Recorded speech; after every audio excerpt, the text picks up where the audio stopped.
আর এবার দেখুন হঠাৎ করে পার্কস্ট্রিটের রাস্তায় ধস নেমেছে রাত 9টা নাগাদ, গতকাল রাত 9টা নাগাদ হঠাৎ করে ধস নামে রাস্তায় এবং তারপর সতর্ক হয় একেবারে পুলিশ। ঘটনাস্থলে আসে পুরসভার আধিকারিকরা এবং গোটা এলাকা গার্ডরেল দিয়ে ঘিরে রাখা হয়। ছবি দেখানোর চেষ্টা করছি, দেখুন।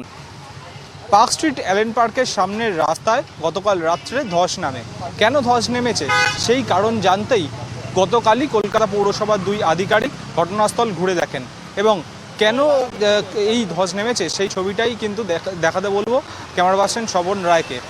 ব্রিটিশ আমলের একটা ড্রেন, সেই ড্রেন এই রাস্তার নিচ দিয়ে গিয়েছে এবং যার মধ্যে দিয়ে জল পারাপার করে। সেই ড্রেনেই কোনোভাবে ক্ষতিগ্রস্ত হয়েছে এবং তার জেরেই জল লিকেজ এবং তার ফলেই কিন্তু যে মাটি সম্পূর্ণরূপে ধসে গিয়ে রাস্তার একটি অংশ বসে পড়ে।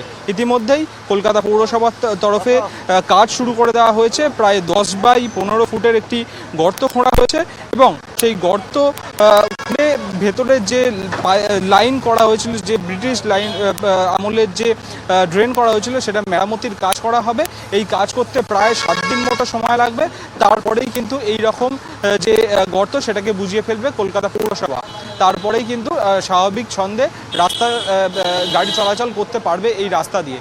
কলকাতা শহরের বিভিন্ন জায়গায় এই রকম ব্রিটিশ আমলের যে পাইপলাইন, সেই পাইপলাইন রয়েছে। কলকাতা পৌরসভার আধিকারিকরা বলছেন যা এই কারণের ফলেই কিন্তু বিভিন্ন জায়গায়, কলকাতা শহরের বিভিন্ন জায়গায় ধস নামার মতো ঘটনা ঘটছে। ক্যামেরায় স্বপন রায়ের সঙ্গে অভ্রদীপ দাসের report, tribe TV Bangla, Kolkata.